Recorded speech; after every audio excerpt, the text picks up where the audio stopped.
The massive Galactic Council exploration ship Eternal Discovery slowed as it approached the dark shape floating against the backdrop of stars. Captain Morse stood on the bridge, his 4 eyes narrowed as he studied the readings on the main screen. "Confirm those readings," he ordered, his pale blue skin wrinkling with concern. Officer Trell, a slender being with scale-like skin, tapped rapidly on her console. "Confirmed, Captain. The vessel matches no known design in our database, and the environmental readings." She paused, double-checking her instruments. "Sir, the radiation levels alone would kill most species within minutes." Captain Morse's antenna twitched with excitement.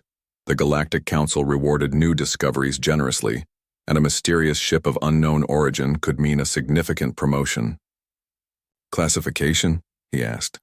"Based on environmental hazards, toxic atmosphere composition, radiation levels, and temperature fluctuations, it registers as a Class 210 Death World ship," Trell replied, her voice dropping to a whisper. The bridge fell silent.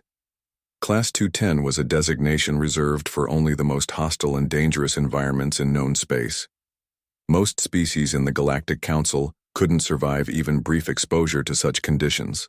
"Notify Council headquarters," Morse said, trying to keep his voice steady, "and prepare a salvage team. Full environmental protection protocols."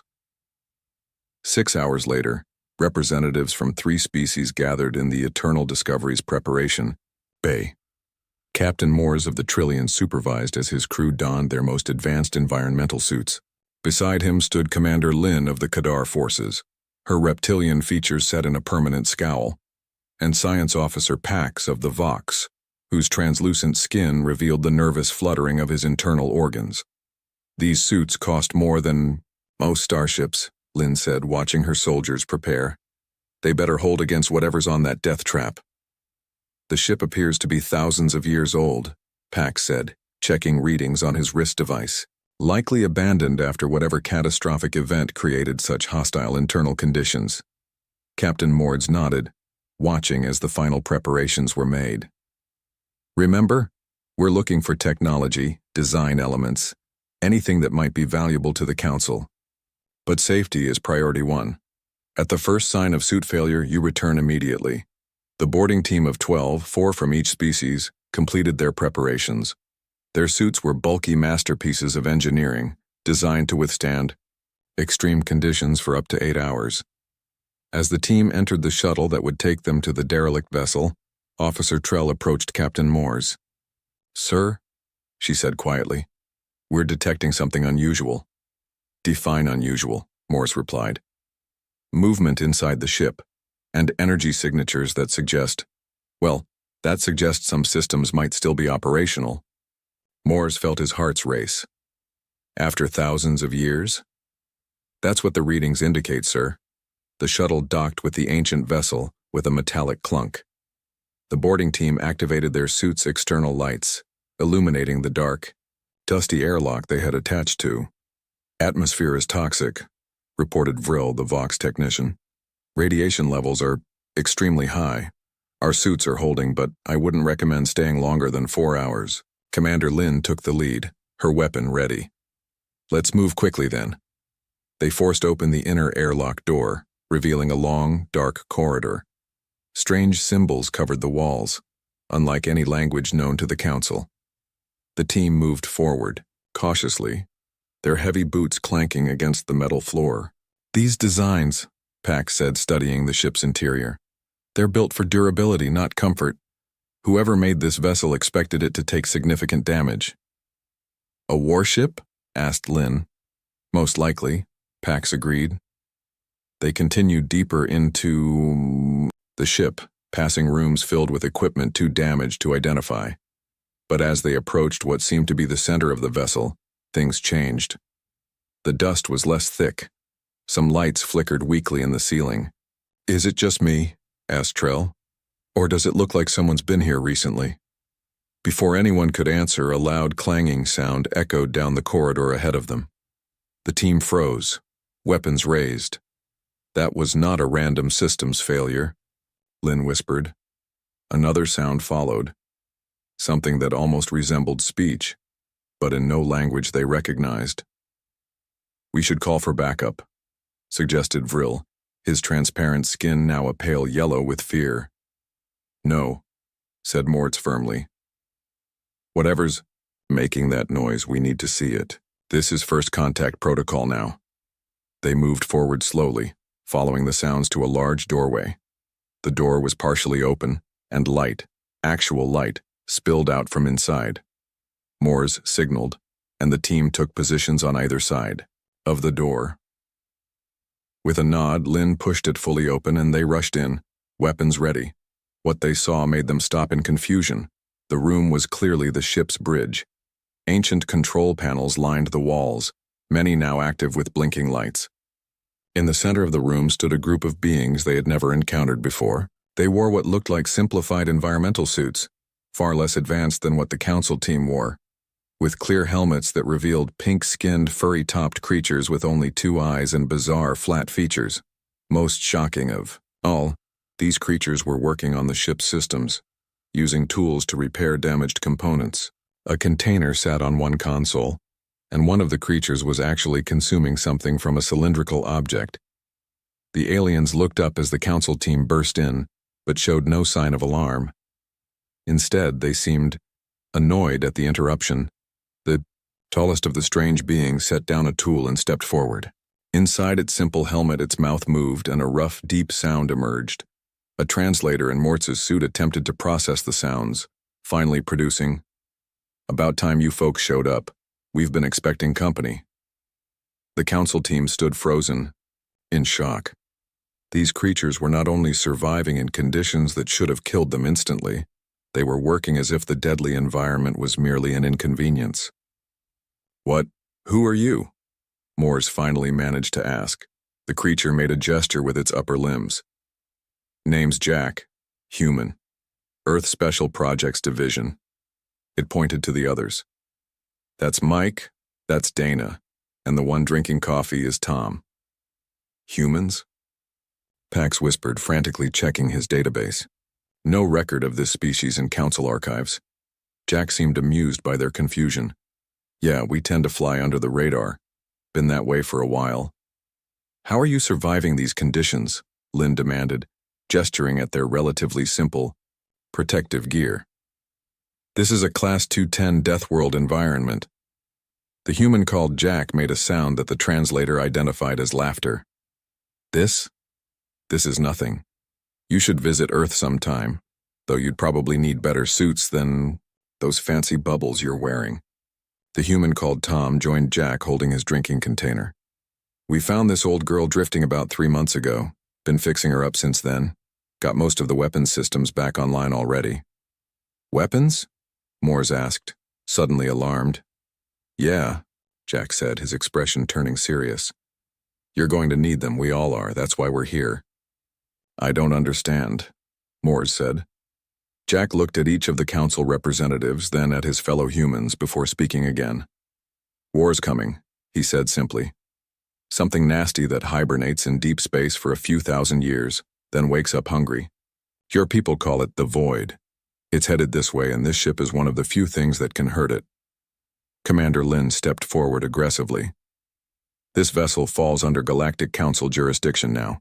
Whatever information you have." Jack held up a hand, stopping her mid-sentence. "Let's get something straight. We found this ship, we fixed this ship, and more importantly," he pointed at a symbol etched into one wall, then at a similar mark on his suit. "This ship recognizes us. So how about we start with formal introductions, and then you can tell your council they're going to want to make some new friends. Fast." The council team looked at each other in confusion and growing concern. The universe as they knew it had just changed forever, and the humans didn't even seem impressed. Captain Morse and the alien delegation sat across from the humans in what appeared to be the ship's meeting room. The lighting was dim, and warning symbols flashed on the walls. According to their suit readings, the radiation in this room alone was enough to kill most council species within hours, yet the humans had removed their helmets. "You can't possibly survive these conditions," Science Officer Pax said, his translucent skin pulsing with confusion. The human female called Dana smiled and pushed a strand of yellow hair behind her ear. The radiation? It's not great, but it's comparable to what we get in deep mining operations back home. Short-term exposure is manageable. Manageable. Commander Lin's voice rose sharply. Our suits are alerting us to lethal conditions. Jack shrugged. Different biology, different tolerances. We've got good radiation resistance compared to most species we've encountered. Moores tried to process this information. Where is this Earth? Why have we never cataloged your species? Tom, the stockier human, laughed. We're in what you folks call the dead zone, that area of space your ships avoid because of the high radiation, extreme gravity wells, and unstable stellar activity. Nothing can evolve in the dead zone, Pax argued. It's scientifically impossible. And yet here we are, Jack said with a smile. Earth makes this ship look like a vacation spot. By your classification system, Earth would be... Dana tapped on a small device. Class 240 Death World, approximately. The aliens fell silent, their translator devices struggling to convey their shock. Impossible, Lin finally whispered. I think our definitions of impossible might differ, Jack replied. Look, we don't have time for a biology lecture. This ship is important and we need to work together. Moore's antenna quivered with both fear and curiosity. Tell us about this war you mentioned. Jack nodded to Dana, who activated a holographic display in the center of the table. A swirling darkness appeared, moving between stars. We call it the void, she explained. It's not a species like you or us, it's something older. It consumes energy from stars, planets, living things. It hibernates for thousands of years, then wakes hungry. This is a myth, Commander Lin said dismissively. A space legend told to frighten younglings. You wish, Tom replied, his face serious now. We detected its energy signature 3 Earth months ago when it consumed a star system at the edge of what you call Sector 17. Pax's skin turned almost transparent with alarm. Sector 17 reported unusual stellar activity recently. 3 systems went dark. Not dark, Jack corrected. Gone. Completely gone. Before the aliens could respond, a new voice filled the room, deep, resonant, and clearly artificial. Genetic match confirmed. Access granted to command functions. The walls around them lit up with new displays. The ship was waking up. What's happening? Moores demanded. Jack smiled. The ship's AI is fully online now. It's been partially active since we arrived, but it needed time to verify our DNA. Your DNA? Why would an ancient ship recognize human genetic code? Pax asked. A holographic figure appeared at the head of the table, tall, humanoid, but with features that seemed both familiar and alien. Because they are the descendants, the AI said. The inheritors of the progenitor legacy. The humans looked as surprised as the aliens. We suspected something like this, Dana said quietly. The ship's controls were too intuitive for us. Almost like they were designed for human hands, the AI nodded. This vessel was constructed by the progenitors to combat the void during its last awakening cycle. The progenitors seeded many worlds with their genetic material before the final battle. Earth was one such world. You're saying humans are descendants of the warriors who built this ship? Moores asked, trying to grasp the implications. Partial descendants, the AI corrected.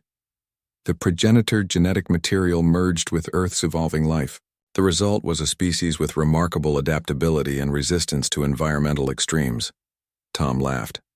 So that's why we can handle all this radiation and toxic air? We've got ancient alien super soldier DNA? Your natural evolution on a high-gravity, radiation-exposed planet with diverse environmental hazards enhanced these traits, the AI explained. The progenitors would be impressed. Jack turned back to the aliens. This changes the situation. Your council needs to know what we're facing and what this ship means. Commander Lin, still skeptical, leaned forward. Why should we believe any of this? You could have programmed this AI to tell us whatever story you wanted. As if in answer, the ship trembled, lights flickered, and new alerts appeared on the walls. Incoming transmission, the AI announced. Galactic Council Emergency Broadcast. A new hologram appeared, a Vox Admiral, his skin pulsing with urgent patterns. Eternal Discovery. This is Admiral Keth. Respond immediately. We have a critical situation. Captain Moritz activated his communication system. This is Captain Moritz. We are aboard the ancient vessel with representatives from an unknown species called humans. The Admiral barely acknowledged this surprising information. Captain, 3 Outer Rim colonies have gone silent in the past 12 hours. Our scout ships report total planetary consumption. The stars, the planets, everything's just gone. The Council is declaring an Omega-level emergency. The hologram flickered out as the transmission ended. Jack looked at the stunned aliens. The void is awake and feeding. It's moving faster than we anticipated. How do you know so much about this threat? Morse demanded, suspicion mixing with fear. Dana stood and walked to a wall panel. She pressed several controls, and a star map appeared showing a bright point labeled Earth and a dark spreading shadow moving through space. Because it's coming for us, she said quietly. Its path leads directly to our solar system. We've been tracking it since we detected the first energy anomalies. Why would it target your world specifically? Pax asked. The AI answered, Earth's biosphere contains more diverse energy patterns than most life-bearing worlds. The void is drawn to such diversity. Jack's face hardened. We found mentions of the void in ancient Earth myths, stories about a darkness between stars that devours worlds. When our deep space sensors detected something matching those descriptions, we started searching for answers. And you found this ship, Morse concluded. Not by accident, Tom added. The ship was sending out a signal, very weak, very specific frequency, only detectable by systems using certain progenitor-derived technology. Like the technology we reverse-engineered from artifacts found on Earth, Dana explained. We didn't know what the signal meant, but we followed it.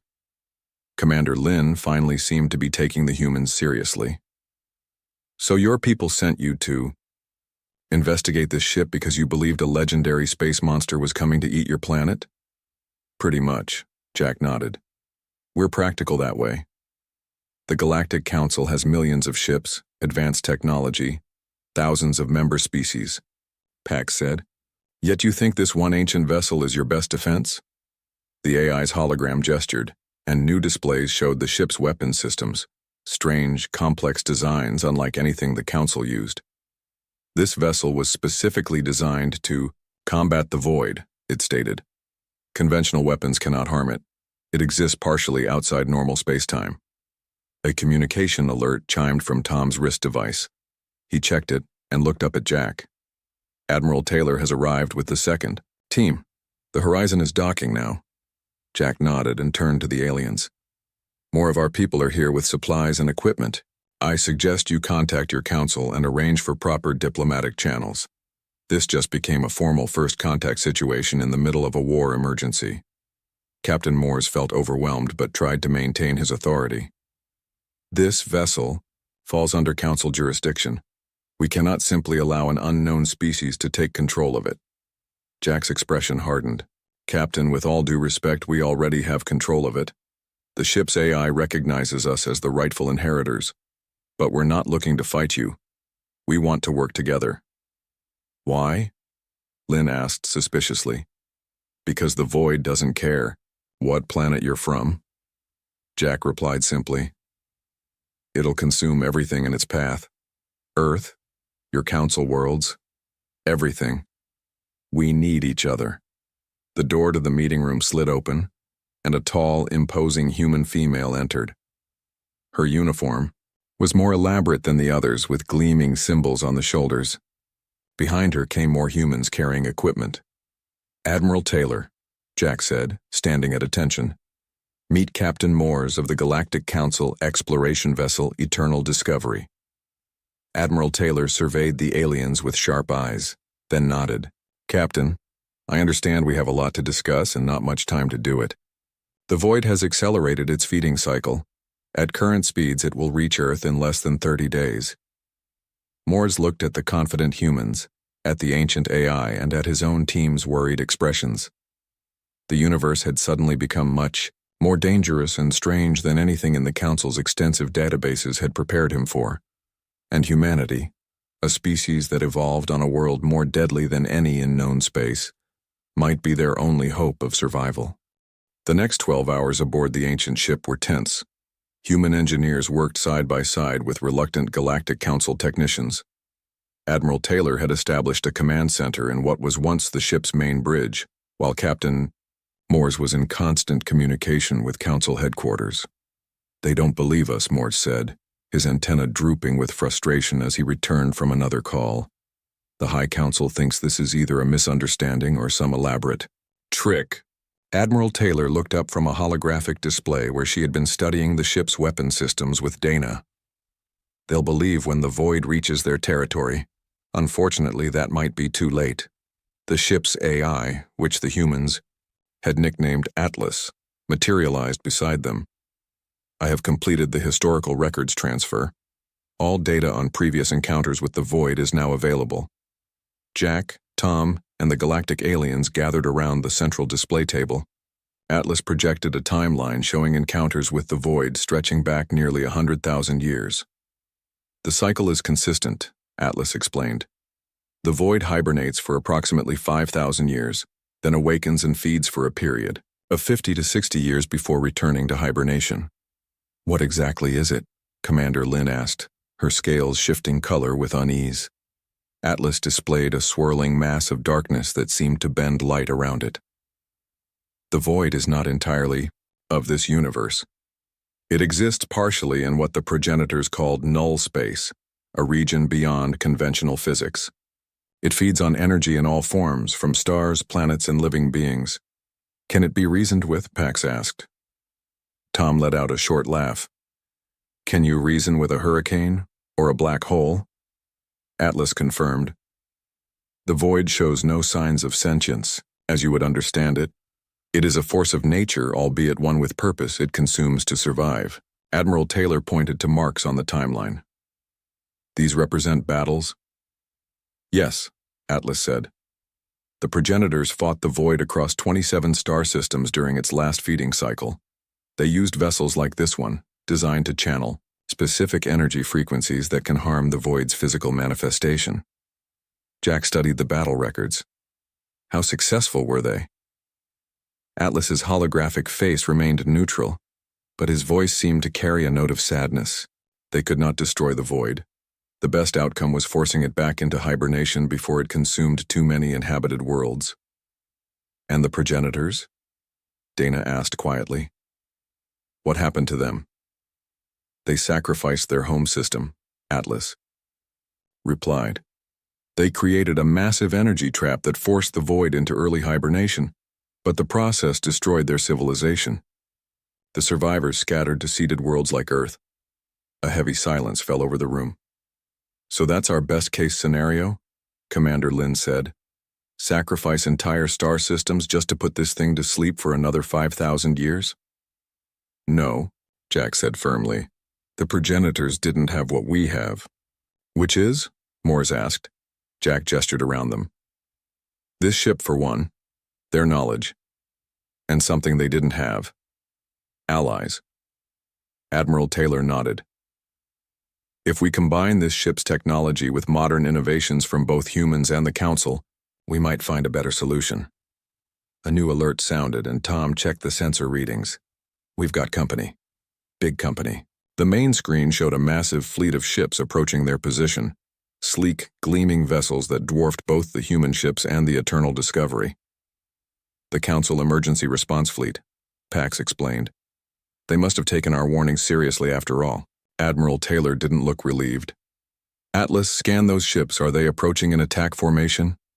Atlas paused, then confirmed. "Their weapons systems are activated. They are preparing to fire on this vessel." Moores looked shocked. "That's impossible. Why would they attack?" A communication request flashed on the screen. Admiral Taylor nodded and a new hologram appeared. A tall, thin alien with elaborate robes and cybernetic implants. "High Counselor Zax," Moores said, bowing slightly. The High Counselor ignored him, focusing on the humans. "Unidentified species. You have illegally seized a dangerous artifact under Council protection. You will surrender the vessel immediately, or be destroyed. Jack stepped forward. High Counselor, we're not seizing anything. We're trying to prepare for a threat that could destroy all our worlds. If you scan the ship, you'll see it's recognized our genetic connection to its builders. Irrelevant, Zax replied coldly. The ship is in Council space. Our scientists will study both the vessel and the void situation. Your species is unregistered and unauthorized for first contact procedures. Donna murmured to Admiral Taylor. They don't get it. They think this is about politics. Admiral Taylor addressed the High Counselor directly. With respect, there isn't time for bureaucracy. The void has already consumed 3 of your outer colonies. We have 30 days before it. Reaches populated systems. 28 days, Atlas corrected. Its acceleration continues to increase. High Counselor Zax's expression hardened. Your primitive species cannot possibly understand. He was interrupted as every screen in the room suddenly flashed red. New data poured across the displays. What's happening? Commander Lin demanded. Atlas's voice was urgent. Long-range sensors detect a massive energy disturbance. The void has changed course. It's moving much faster than predicted. The main screen showed a star system with 4 planets. As they watched, a darkness spread across the system. One by one, the planets disappeared from the sensors. Finally, the star itself flickered and vanished. That's the Marduk system, Pax whispered. Population of over 3 billion. High Counselor Zax's hologram showed the alien's shock. Impossible. The Marduk system is one of our strongest military outposts. Was, Jack corrected quietly. It's gone now. Admiral Taylor turned to Atlas. Revised timeline? The AI's calculations appeared on a side screen. At current velocity, the void will reach Earth in 12 days. It will encounter 14 Council worlds before that. The High Counselor's arrogance vanished. We need to evacuate those systems immediately. You can't evacuate 14 worlds in 12 days, Tom said, shaking his head. We need to fight. High Counselor Zax looked at the humans with new respect. Our weapons had no effect on the anomaly at Marduk's. What makes you think this old ship can do better? Jack gestured to Atlas. Show them. Atlas displayed schematics of the ship's main weapon system. This vessel generates specific energy frequencies that can disrupt the void's connection to our space-time. It cannot destroy the void, but it can repel it. One ship against something that eats stars? Commander. Lin scoffed. That's suicide. Admiral Taylor smiled for the first time. Who said anything about one ship? She nodded to Dana, who activated her communication device. A new hologram appeared, showing a massive shipyard hidden in an asteroid field. Humans worked frantically, on dozens of partially completed vessels. We've been building, Admiral Taylor explained. Since we found this ship 3 months ago, we've been replicating its technology. We have 15 smaller vessels almost ready. The Council aliens stared in disbelief. How? Morse began. How did your species move so quickly? Tom laughed. When someone tells humans a space monster is coming to eat our planet, we don't form committees. We build weapons. High Counselor Zax studied the shipyard footage. These vessels, they cannot possibly be as effective as the original. They're not, Jack admitted. They're just the delivery system. The real weapon is something else entirely. Admiral Taylor nodded to Atlas, who displayed a new schematic, a complex device small enough to fit in a human hand. We call it the Dreamcatcher, she explained. Based on the original ship's technology, but modified. Instead of just repelling the void, it forces it into accelerated hibernation. That's impossible, Pax said automatically, then caught himself. I mean, the energy requirements would be immense. Jack nodded. That's why we need the Council's help. Our ships can deliver the devices, but we need your fleet to generate the energy field that will activate them. High Counselor Zax was silent for a long moment. Finally, he nodded. The Council will cooperate. We have no choice. Good, Admiral Taylor said. Because there's one more thing you should know. She gestured, and Atlas displayed a new course, projection for the void. It's not random, she explained. The void is moving with purpose. After Earth, its trajectory takes it directly to the Council's capital worlds. The aliens fell silent as they processed this information. How did you know? Morse finally asked. How did your people prepare so much so quickly? Jack and Admiral Taylor exchanged glances. Because this isn't the first time, Jack said quietly. According to our oldest myths, the void has visited Earth before. The records were fragmented, passed down as legends about a world eater or star devourer. When our deep space sensors detected the energy pattern, we recognized it from those descriptions. Your species remembered for 5,000 years? Pax asked, amazed. We're stubborn that way, Tom said with a grim smile. And we hold grudges. Admiral Taylor stood tall. High Counselor, we need to move quickly.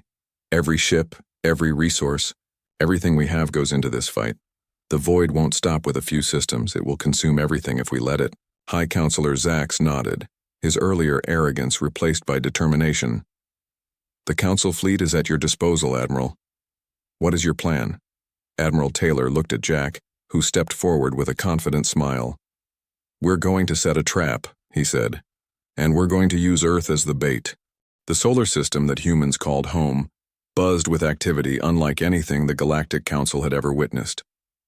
Within just 3 days of the meeting aboard the ancient ship, Earth's orbit was filled with vessels from both human and Council fleets.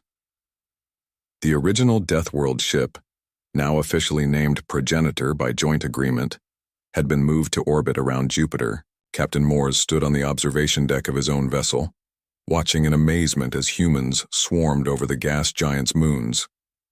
What exactly are they building? He asked Admiral Taylor, who had come aboard for a strategy meeting. She pointed to massive structures emerging on Ganymede, Callisto, and 3 other Jovian moons. Energy projectors, part of our trap. Science Officer Pax studied the readings with fascination.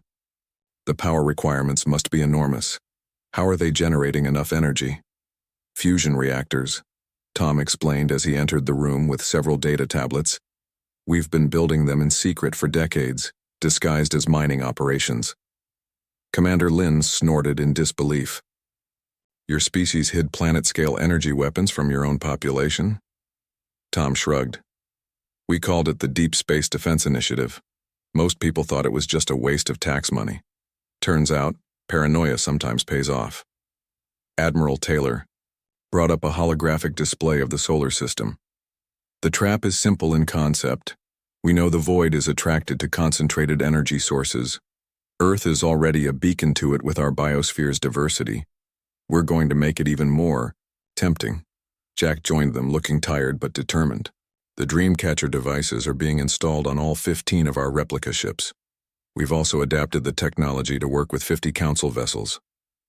And you're certain these will work? High Counselor Zax asked via hologram from his flagship. No, Jack answered honestly. But Atlas's data gives us a fighting chance. The original Progenitor weapon could push the void back. Our Dreamcatchers are designed to trigger its hibernation cycle prematurely. The Council representatives exchanged worried glances. Your honesty is unusual, Commander Lin noted. Most species would promise victory to gain our support. Dana, who had been quietly working on calculations, looked up. We don't have time for false promises. The void has consumed 2 more systems in the past 24 hours. It's accelerating even faster than we predicted. Atlas appeared on the command deck, his holographic form flickering slightly. New projections indicate the void will reach Jupiter's orbit in 7 days, not 9 as previously calculated. A tense silence fell over the room. We need more time, Admiral Taylor said, studying the construction reports.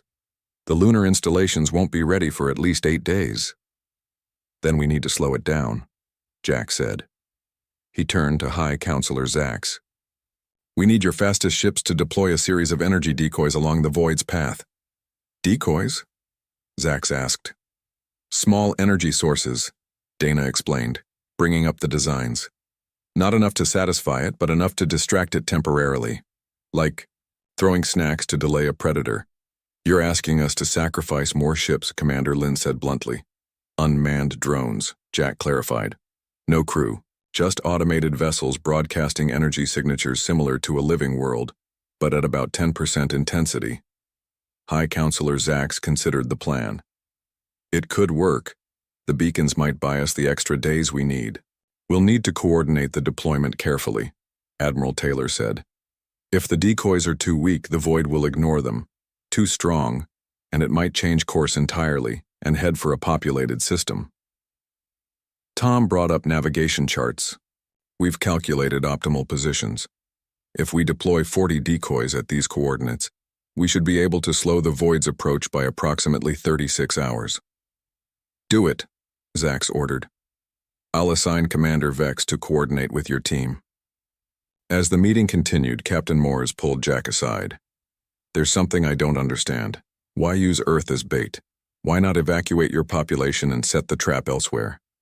Jack's expression grew somber. 2 reasons. First, practical. We couldn't evacuate Earth in time. We have 8 billion people and limited interstellar capability. We'd save maybe 1 million at best. And the second reason, Moores pressed. Strategic, Jack said simply. If we run, the Void will keep chasing us. Every world would fall, one after another. We need to make our stand somewhere, and Earth is as good a place as any. Better, actually, since we've been preparing for this. How long have you been preparing?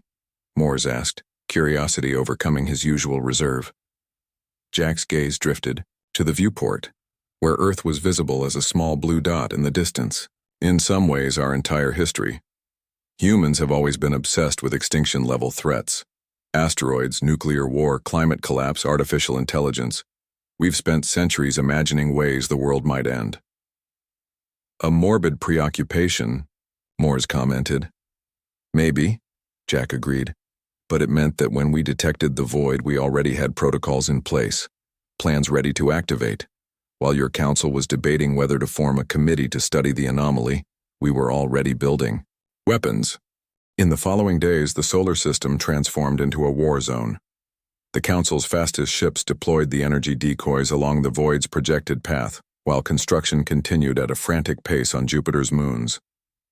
The original progenitor ship underwent final modifications, with human engineers working alongside Council technicians in areas that would kill most species in minutes. On the 5th day, Major Reed of Earth's Special Forces conducted a training exercise that astonished the alien observers. In the most radiation-flooded section of the progenitor ship, Reed led a team of 20 humans through combat drills, wearing only lightweight environmental suits. Commander Lin watched from behind a heavily shielded observation window. This is madness, she said to Admiral Taylor. They'll all be dead within a year from radiation exposure. Maybe, the Admiral replied calmly. But we need soldiers who can fight in these conditions. The Void disrupts normal environmental systems. Standard protection won't work in the battle zones. Science Officer Pax monitored the humans' vital signs with scientific curiosity. Remarkable. Their cellular structure is actually adapting to the radiation rather than breaking down. I've never seen anything like it. Descendant of Deathworlders, Dana reminded him with a slight smile. We evolved on a planet that tried to kill us in 1,000 different ways every day. Makes you tough. On the training deck, Major Reed demonstrated how to deploy a Dreamcatcher device while under simulated attack. His movements were precise, economical, with no wasted energy. The delivery teams will have approximately 20 seconds to plant each device before the Void's energy disrupts their suits, he explained to his squad. After that, you'll start experiencing system failures. At 30 seconds, you'll be exposed to null space radiation. At 40 seconds, he didn't need to finish the sentence. Suicide mission, one of the Council observers muttered. No, Reed corrected sharply. It's a calculated risk. We go in, plant the devices, get out. 20 seconds is plenty of time if you don't panic. And if something goes wrong? The alien asked. Reed's face hardened. Then we make those 20 seconds count. On the 6th day, the energy decoys encountered the Void.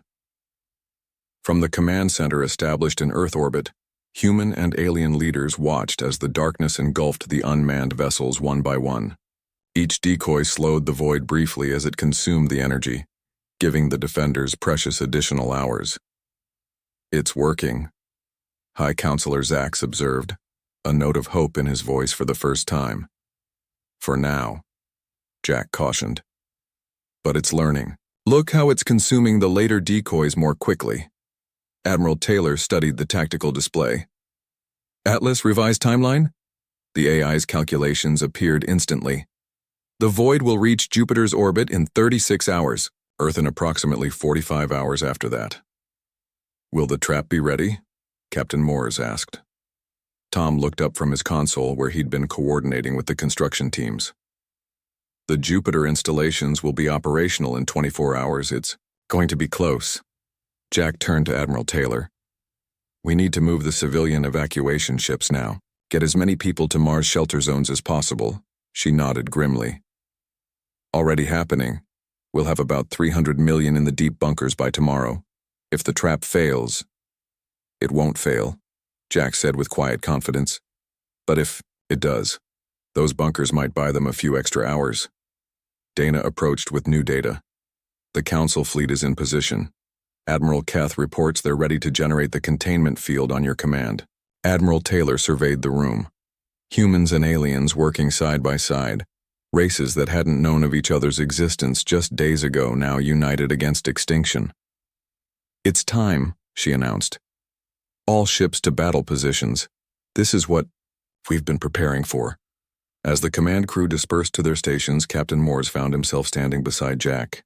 "In all my years exploring space," the alien captain said quietly, "I never imagined finding a species like yours. You evolved on a world more hostile than any we've encountered, yet you're not conquerors or destroyers." Jack looked at the displays, showing Earth's defenders moving into position, human ships alongside alien vessels from a dozen worlds. "Don't get me wrong," he replied with a grim smile. "Humans can be plenty destructive when we want to be. We've nearly wiped ourselves out, more than once, but we're also stubborn. We don't like being told we can't do something, especially by a cosmic horror that wants to eat our planet." Alarms sounded as new readings appeared on the main screen. The darkness that was the void had changed course, bypassing the remaining decoys. It was coming straight for them now, moving faster than ever. "It knows," Atlas announced. "The void has recognized the trap. It comes for Earth directly." Admiral Taylor's voice came over the comm system, steady and determined. "All vessels, this is not a drill. The void has accelerated. Estimated arrival 18 hours. Prepare for immediate deployment." The greatest battle in human history was about to begin. The darkness came from between the stars, moving faster than any natural phenomenon. From the command deck of the progenitor ship, now positioned at the front line of Earth's defenses, Captain Moores watched with a mixture of terror and awe as the void approached Jupiter's orbit. "It's beautiful," he whispered, despite himself. The void resembled a massive, swirling storm of absolute blackness that bent light around its edges. Stars disappeared as it passed, swallowed into nothingness. It moved with purpose, with hunger, with an ancient and terrible intent. "All stations report ready," Jack announced, his voice steady despite the enormity of what they faced. "Jupiter defense grid is online." Admiral Taylor nodded, her face illuminated by the glow of tactical displays. "Activate on my mark. The void." Reach the orbit of Jupiter's outermost moon. Sensors throughout the system screamed warnings as reality itself seemed to warp around the approaching entity. "Now," Admiral Taylor commanded. At once, the massive installations on Jupiter's moons flared to life. Enormous beams of energy shot forth, not targeting the void directly, but forming a complex web of light around it. The containment field took shape, a trap designed not to destroy but to hold. For a moment, it seemed to work. The void slowed, its edges rippling as it encountered the energy pattern. "The field is holding," Dana reported. "Containment at 78% and stable." But then the darkness pulsed. Tendrils of void matter stretched outward, testing the field. One tendril touched a beam, and the entire projector on Callisto exploded in a flash of light. Callisto, station down, Tom reported grimly. Field integrity dropping to 63%. Jack turned to Major Reed, who stood ready with his deployment teams. We need to move now, while it's partially contained. Launch the strike teams. Reed nodded once and spoke into his comm unit. All teams deploy. From the progenitor ship and its 15 smaller replicas, small craft shot toward the void. Each carried a team of humans in specialized suits and one precious Dreamcatcher device. Council vessels, generate secondary containment field, Admiral Taylor ordered. The alien ships moved in perfect formation, their advanced shields creating a second layer of defense around the first.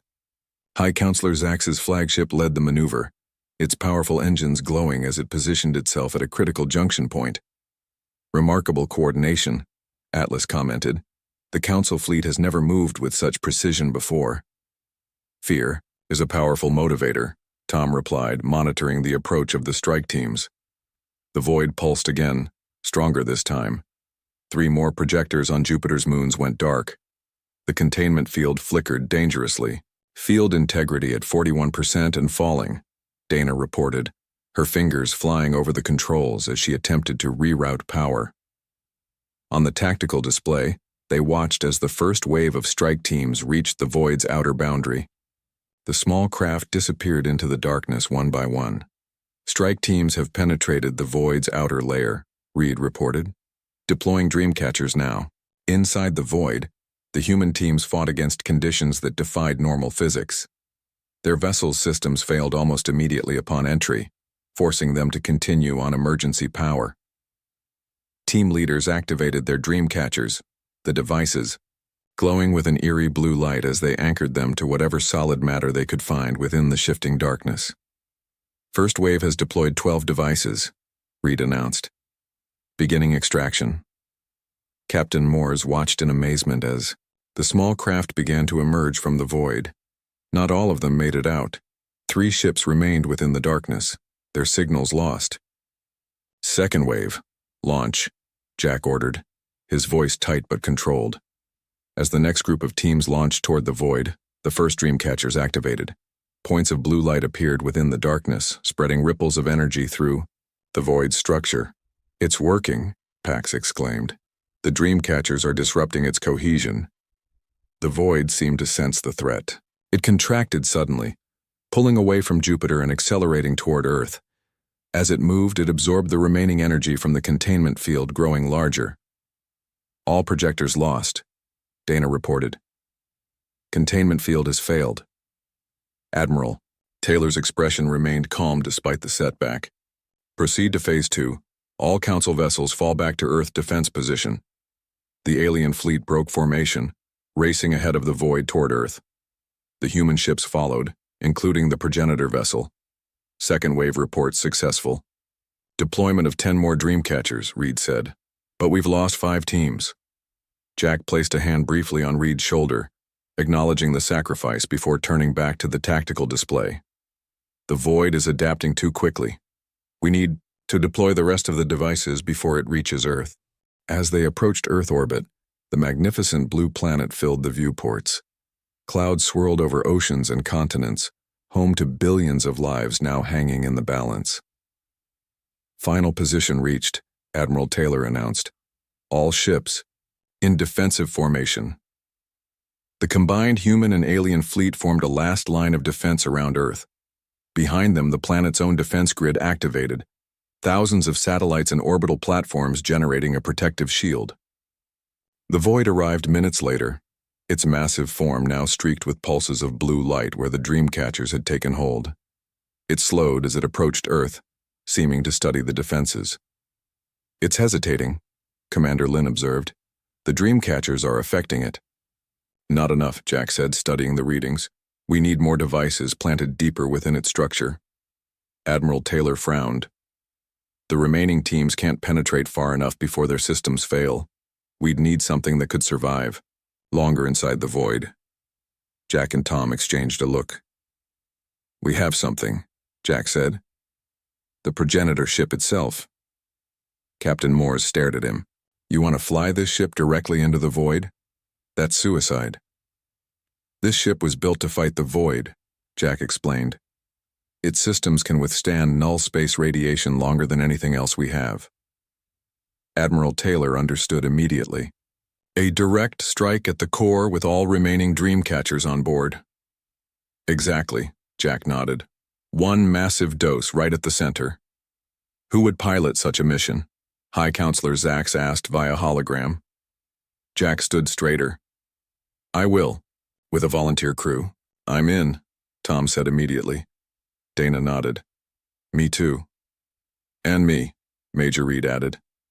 One by one, humans volunteered for what would likely be a one-way journey. Captain Moores watched them with growing wonder. These beings from a death world that should never have produced intelligent life were willing to sacrifice themselves not just for their own planet, but for all worlds threatened by the void. This vessel contains the collective knowledge of the progenitors, Moores pointed out. If you lose it. We've already downloaded the data, Dana said, and distributed it to both human and council archives. Admiral Taylor made the decision. Proceed with the plan. All other vessels will create a corridor for the progenitor ship to reach the void's center. The preparations happened with astonishing speed. The remaining Dreamcatchers were loaded aboard the ancient vessel, modified, to create one massive device. The volunteer crew of 15 humans took their positions. As the final systems checks were completed, Captain Moores surprised everyone by stepping forward. I request permission to join this mission, he said formally. Jack studied the alien. Captain, you understand this is likely a one-way trip? Moores's antenna quivered, but his voice was firm. I do. My species has explored space for 1,000 years, but we've never witnessed courage like yours. I would be honored to stand with you. Jack nodded and extended his hand in the human gesture of agreement. After a moment's hesitation, Moores took it. The final goodbyes were brief. Admiral Taylor saluted the volunteer crew as they prepared to depart. Earth stands with you, she said simply. All of humanity does. High Counselor Zax added, as does the Galactic Council. Today, we are one people. The progenitor ship broke from the defensive formation, accelerating toward the void. The combined fleet opened a path, their weapons firing continuously to create a temporary corridor through the darkness. Approaching entry point, Tom reported from the navigation console. Dreamcatcher primed and ready. Jack took his position at the command center. Around him, humans and one brave alien prepared to face the impossible. For Earth, Jack said, quietly. For all worlds, Captain Moores added.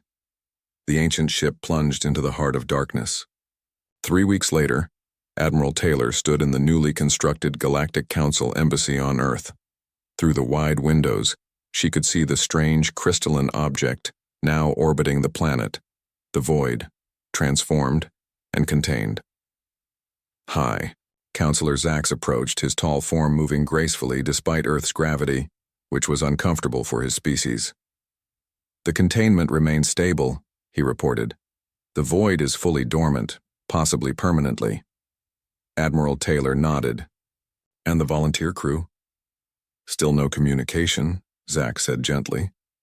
But the sensors detect life signs within the crystalline structure. They may yet return to us. The door opened, and Dana entered. She had survived the mission, ejected in an escape pod moments before the final activation of the Dreamcatcher. The council vote is complete, she announced. Earth has been officially recognized as the inheritor of the progenitor legacy and granted full membership status. Admiral Taylor smiled slightly. Jack would have enjoyed the irony. From unknown species to council leadership in less than a month.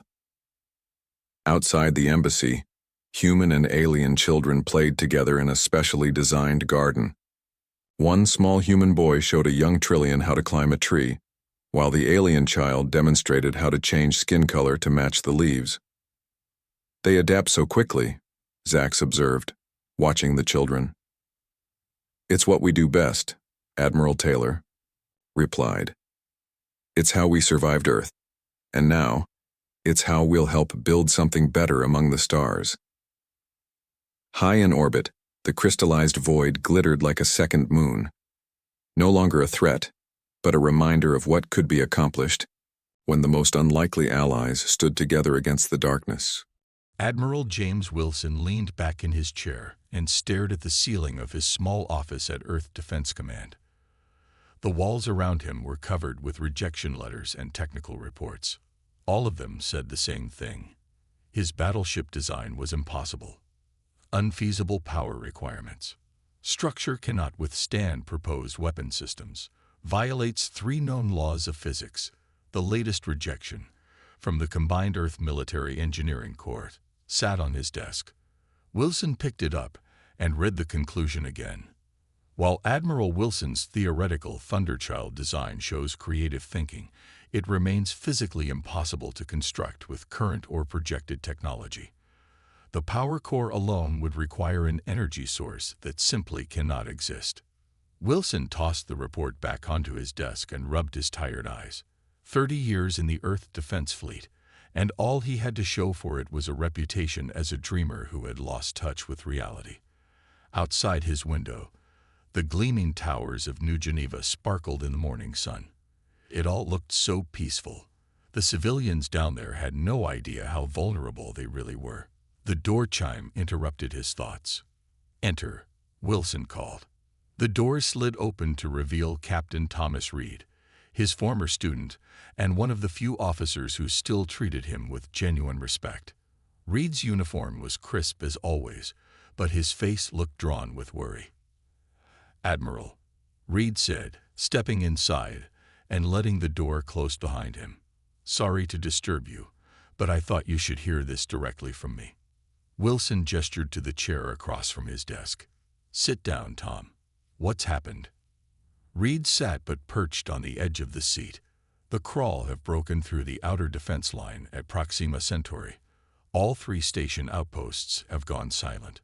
The 4th Fleet engaged them, but He paused.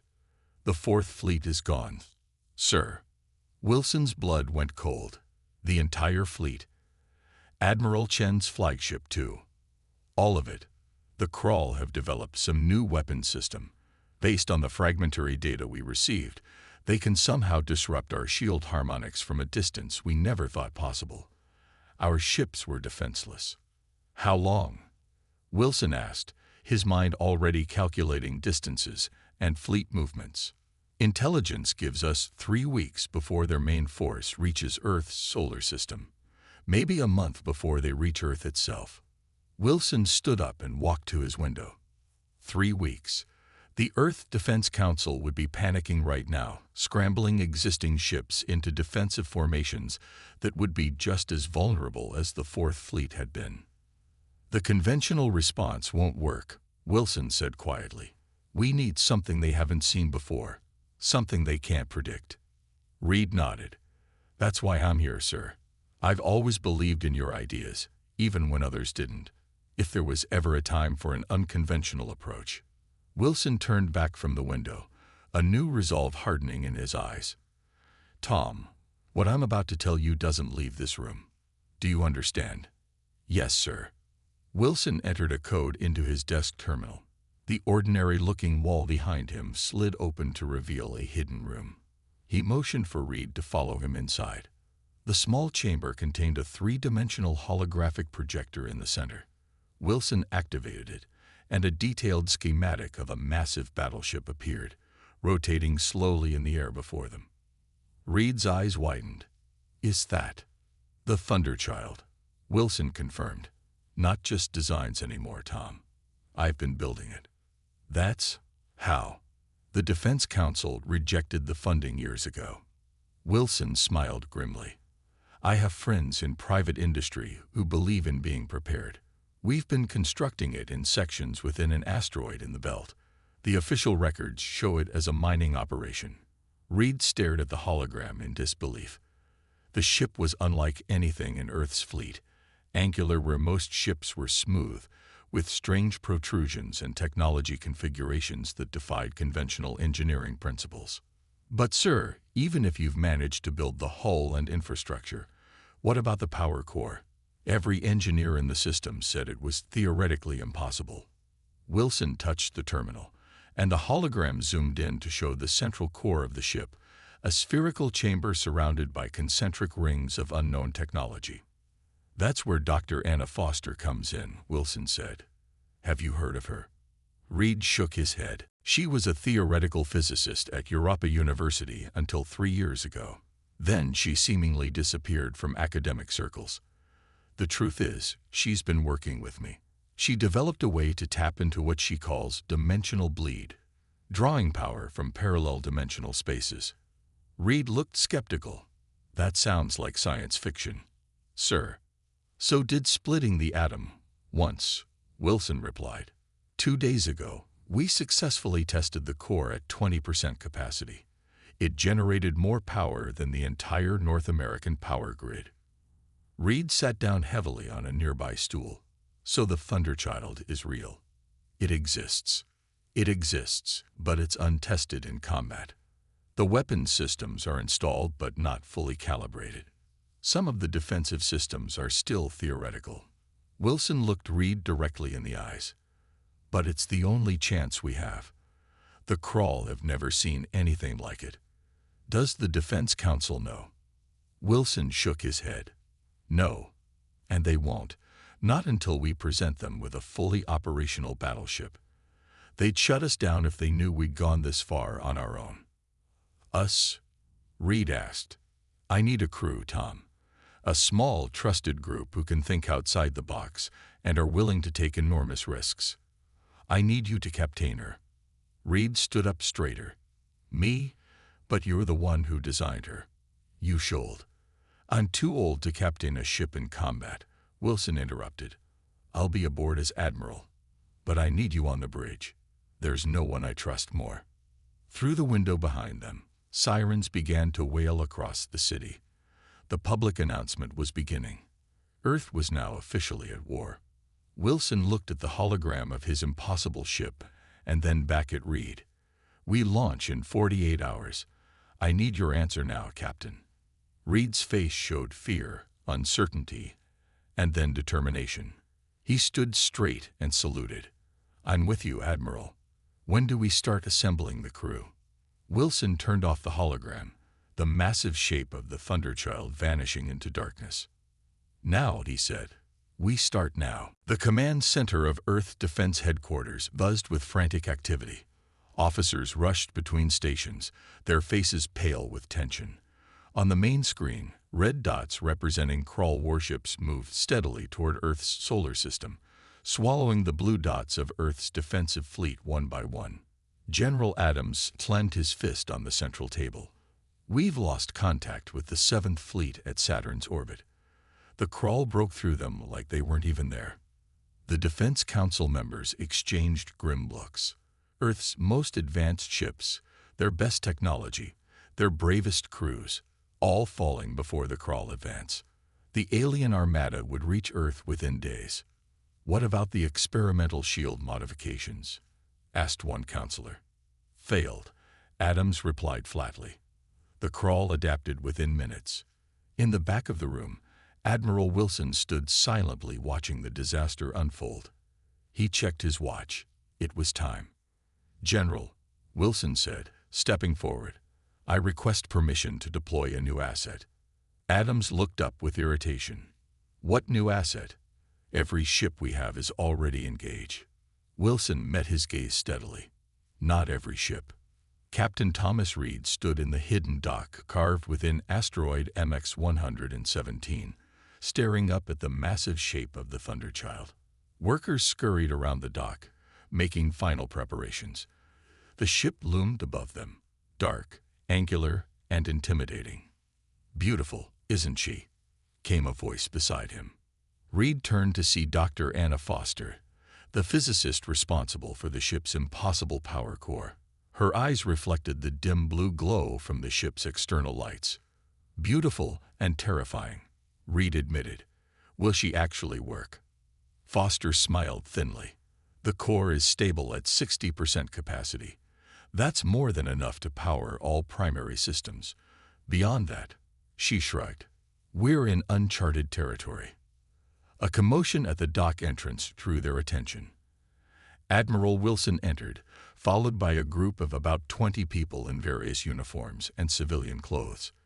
"Your crew," Foster said quietly. "Good luck, Captain."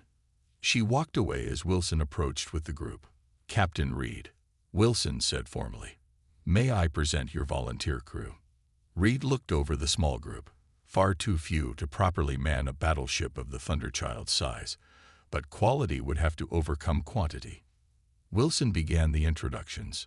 Lieutenant Mark Davis, weapons specialist, former instructor at the Luna Academy until the Crawl destroyed the colony where his family lived. A hard-faced man with close-cropped hair nodded curtly. Chief Engineer Olivia Grant. She helped design the cooling systems for the main reactor. A tall woman with calloused hands and intelligent eyes stepped forward. "Captain, the engine room is ready, but I must warn you, we've never tested the power systems under combat conditions." "None of this has been tested under combat conditions," Wilson replied grimly. "That's why we're all here." The introductions continued. Navigator Paul Jones, a civilian pilot with a reputation for flying routes others called suicide. Communications specialist Robert Turner, discharged from regular service for creative interpretation of protocols. Dr. Lisa Martinez, a military surgeon with experience treating plasma burns, and a dozen others, scientists, engineers, and soldiers, all volunteers, all knowing this mission might be a one-way trip. "This is everyone?" Reed asked when Wilson finished.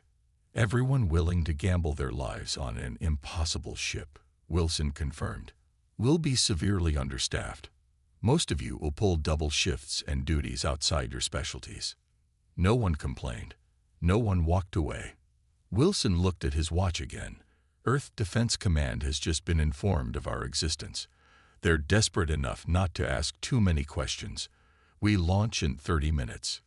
The bridge of the Thunderchild hummed with nervous energy as the crew took their stations. Unlike the polished, ergonomic bridges of standard Earth vessels, this one was utilitarian and crowded with experimental interfaces. Reed settled into the captain's chair, feeling its unfamiliar contours. "Status report," he ordered. Navigator Jones swiveled from his station. "All moorings cleared. Asteroid dock doors opening now."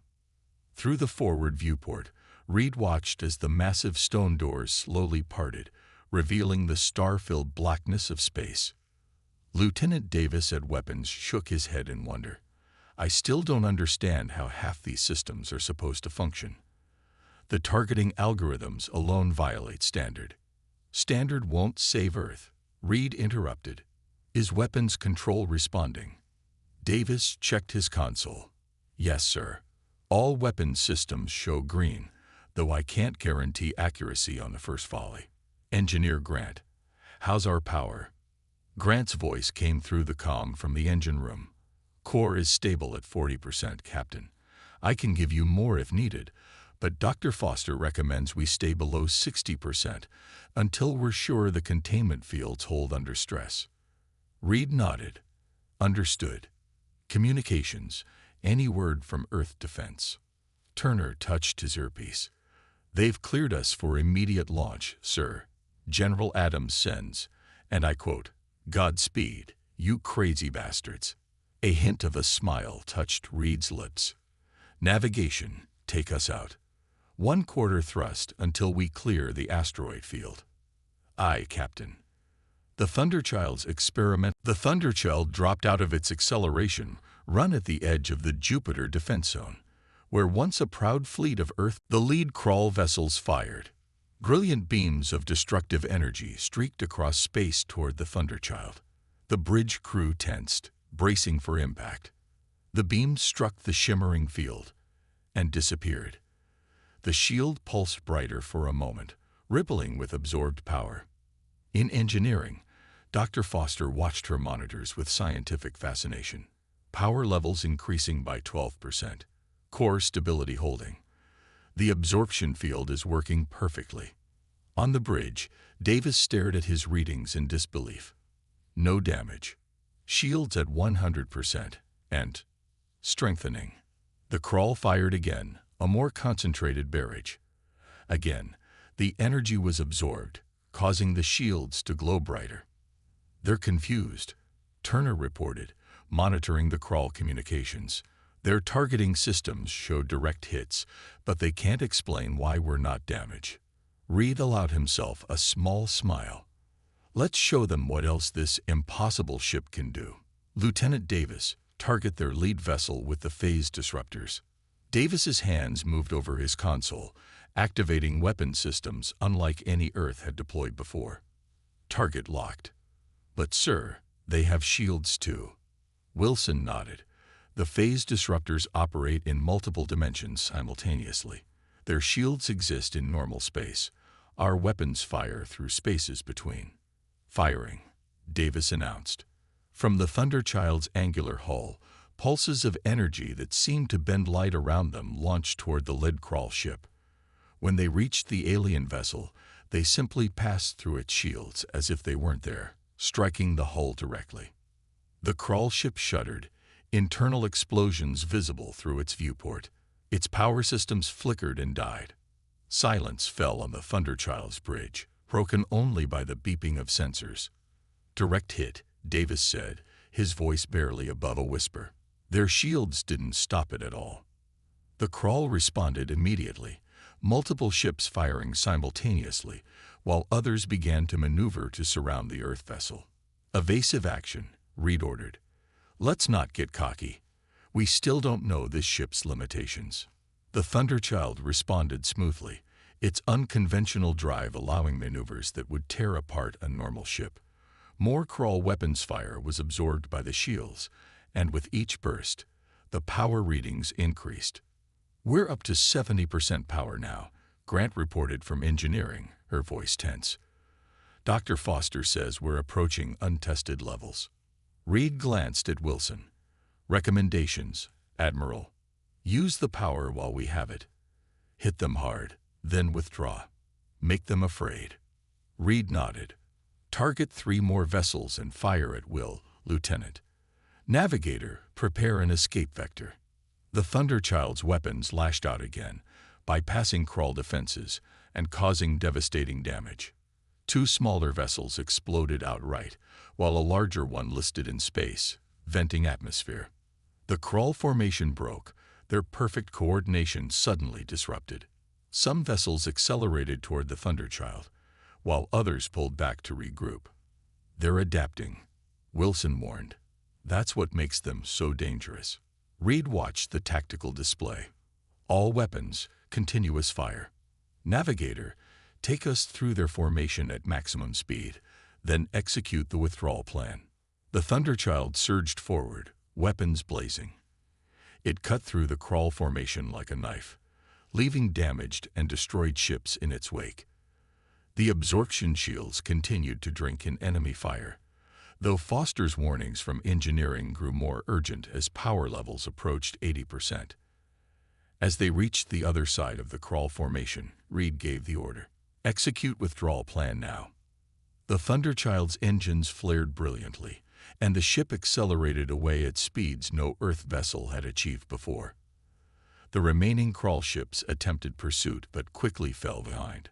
On the bridge, the tension eased slightly as the distance between them and the Crawl increased. "We did it," Davis said, disbelief in his voice. "We actually hit them and got away." Wilson's expression remained grave. "We surprised them. That advantage won't last. They'll analyze what happened and adapt their tactics." Reed nodded. "But we gained something even more valuable than a tactical victory." "What's that, Captain?" asked Navigator Jones. Reed looked at the data showing the Crawl fleet reorganizing, their pursuit abandoned for now. "Time," he answered. "We've given Earth time. And just as importantly," he gestured to the screen where the Crawl were clearly regrouping rather than continuing their advance. "For the first time since this war began, we've made the Crawl afraid." The temporary command center on Mars Colony buzzed with a new energy. Officers moved with purpose rather than panic.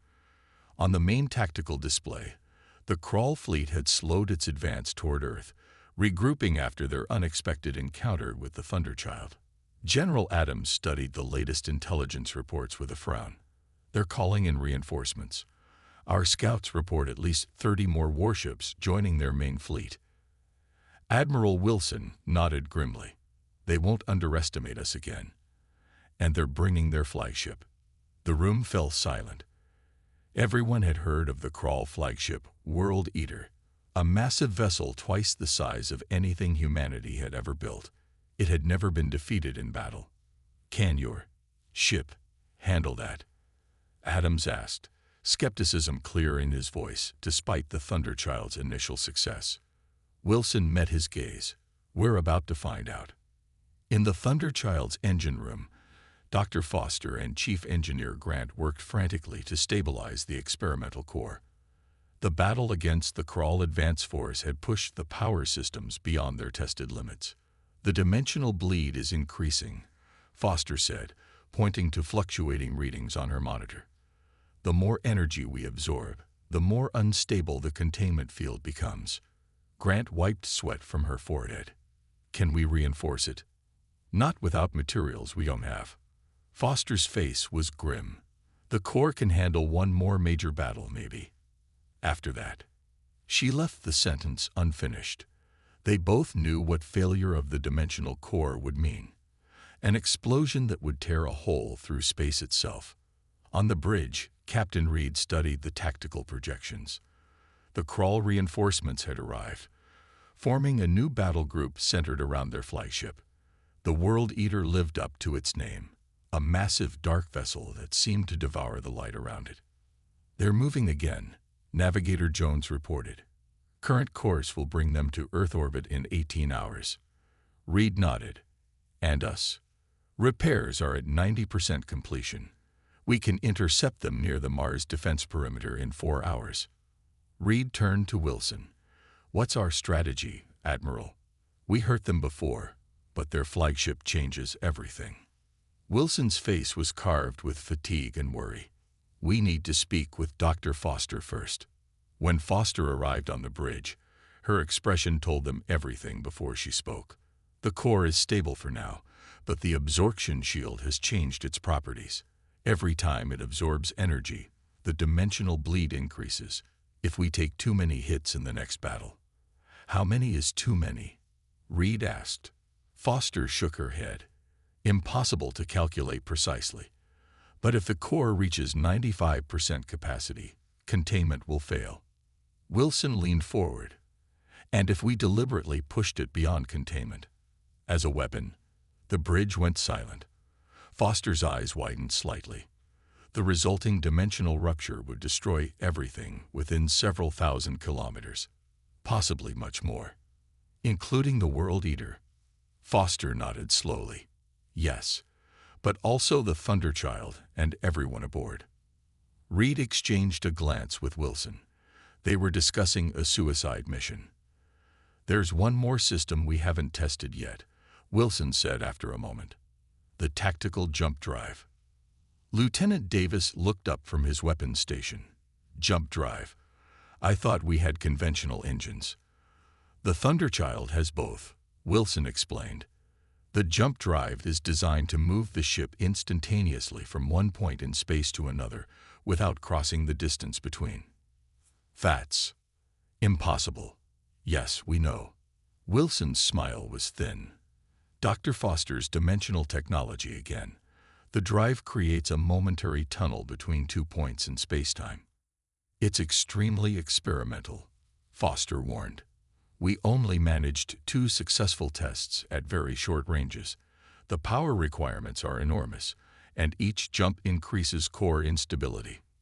Reed considered this new information. If it works, we could appear anywhere in the battle instantly, hit them before they can react, then jump away. Exactly, Wilson said. But we'd need to coordinate perfectly, each department working in absolute harmony. Reed looked around at his crew. These volunteers who had risked everything on an impossible ship. What do you think? Can we do this? One by one, they nodded. Then let's make a plan. 4 hours later, The Thunderchild waited in the shadow of Mars' moon Phobos. Before them, the massive crawl fleet approached in perfect formation, the World Eater at its center. "They're scanning for us," Turner reported from communications, "but our signature dampeners are working. They don't see us yet." Reed took a deep breath. All stations report. One by one, each section confirmed readiness. In engineering, Foster and Grant stood by the core controls, ready to channel power where needed. "Remember," Reed said to his crew, "quick strikes only. Hit and jump before they can concentrate fire on us. No heroics." Wilson stood beside Reed's chair. "The moment they detect us, they'll try to lock us down with their suppression fields. Don't give them the chance." Reed nodded. "Weapons hot. Jump drive ready. Let's begin." He leaned forward. "Execute jump one." The bridge lights dimmed momentarily as massive power flowed to the jump drive. Space seemed to bend around the ship, and suddenly they were somewhere else, directly behind a crawl cruiser. "Fire," Reed ordered. The Thunderchild's weapons lashed out, tearing through the unprepared cruiser before it could raise shields. As alarms began to sound throughout the crawl fleet, Reed gave his next order. "Jump 2." Again, the ship vanished, reappearing above the crawl formation. More weapons fire, more destruction. The crawl responded quickly, energy weapons stabbing upward, but the Thunderchild was already gone.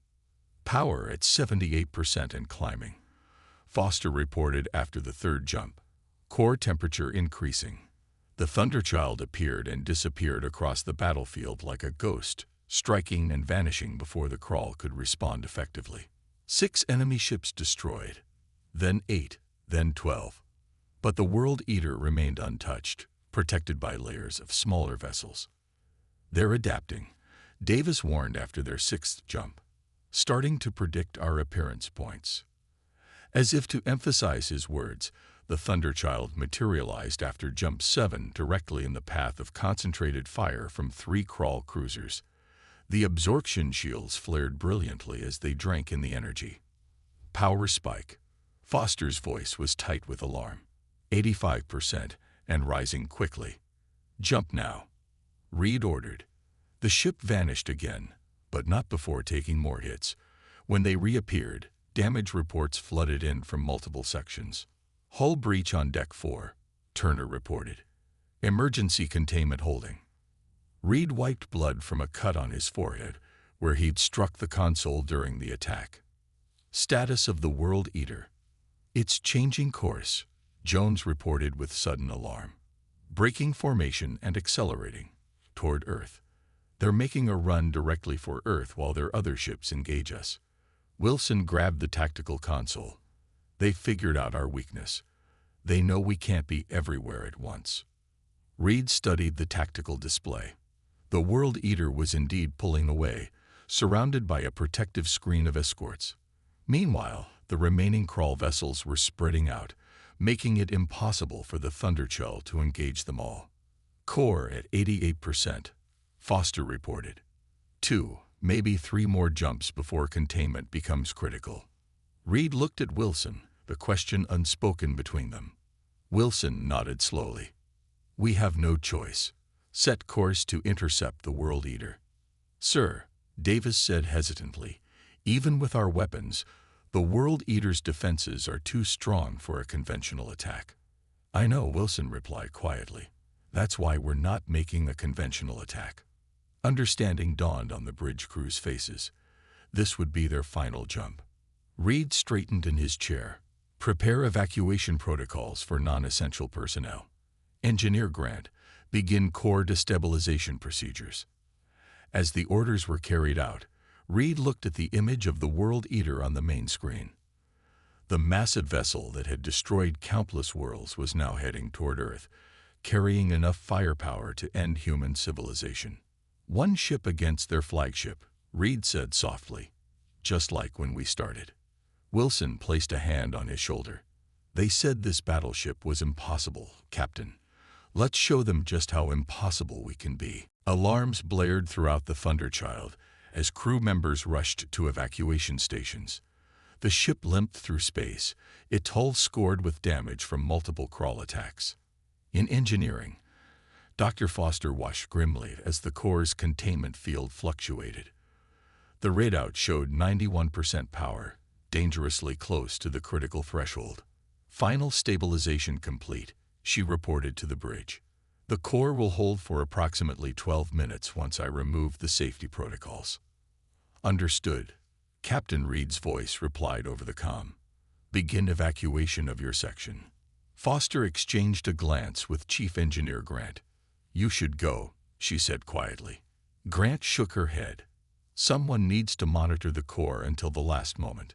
2 sets of hands are better than 1. On the bridge, Reed watched the evacuation progress on his display. 3 escape shuttles had already launched, carrying most of the crew to relative safety. The remaining officers at their stations were those who had volunteered to stay until the final jump. The World Eater has entered Earth's defensive perimeter, Navigator Jones reported. Earth's remaining ships are engaging. But he left the sentence unfinished. Everyone knew Earth's conventional fleet stood no chance against the Crawl flagship. Admiral Wilson stood beside Reed's chair, his face set with determination. Distance to target.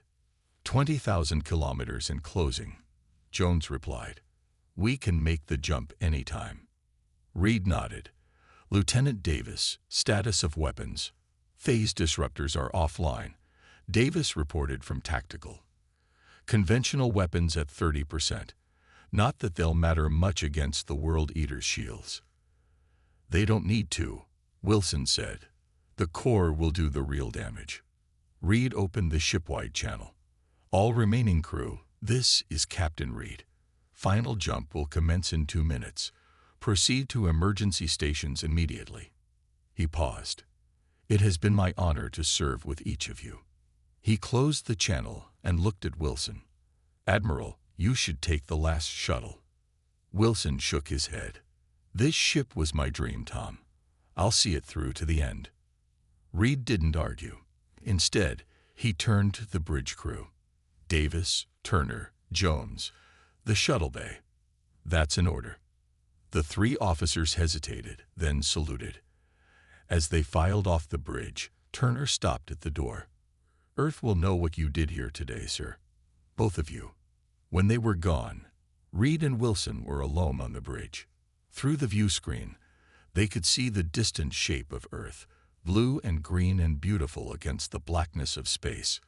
Closer, the massive form of the World Eater moved inexorably toward it, its escorts fending off the last desperate attacks from Earth's defenders. Core at 93%. Foster's voice reported from engineering. Safety protocols disengage. Ready for final jump on your command. Reed settled into the captain's chair one last time.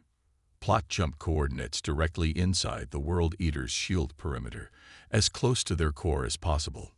Coordinates set, Foster confirmed. Captain, it's been an honor working on this project. The honor was ours, Doctor, Wilson replied. Your impossible science is about to save Earth. Reed's hand hovered over the jump control. Initiate final jump in 3, 2, 1. He pressed the control, and the Thunderchild vanished from normal space. For a brief, disorienting moment, the ship existed in a dimensional corridor between points in spacetime. Then, with a violent shudder, it rematerialized, directly alongside the World Eater, inside the massive ship's defensive shields. Alarms screamed as proximity warnings activated. Through the view screen, they could see the dark hull of the Crawl flagship filling their view, so close they could make out individual weapon emplacements and hull plates. Core at 96%. Foster's voice was tight with tension. Containment failing. Reed activated the engines, pushing the Thunderchild directly against the World Eater's hull. Foster, Grant, get to the emergency pods now. Too late for that, Captain, Grant replied calmly. We'll make sure the core does its job. On the Crawl flagship, confusion reigned. Their sensors had not detected the Earth vessel until it was already inside their shields. Weapons that had been firing outward at Earth's defenders couldn't be brought to bear on the threat, now attached to their hull like a parasite. Reed looked at Wilson. "I guess we really built an impossible ship after all." Wilson smiled sadly. "Not impossible, just ahead of its time." The core readout flashed red as it passed 98%. The ship shuddered as dimensional energy began to leak from containment. "For Earth," Reed said quietly. "For all of us," Wilson agreed. The core breach began as a small ripple in reality, a point where the barrier between dimensions grew thin and then tore. The Thunderchild's hull glowed with strange energies that defied the normal laws of physics. These energies spread quickly to the World Eater's hull, creating patterns of light that raced across the massive ship's surface.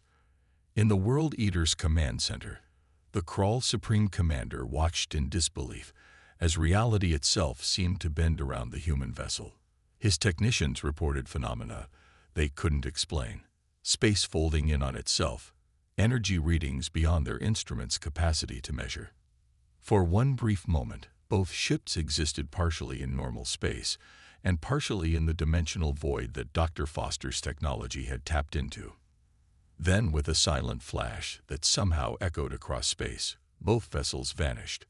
Where the World Eater and the Thunderchild had been, a strange dimensional rift pulsed briefly before collapsing in on itself.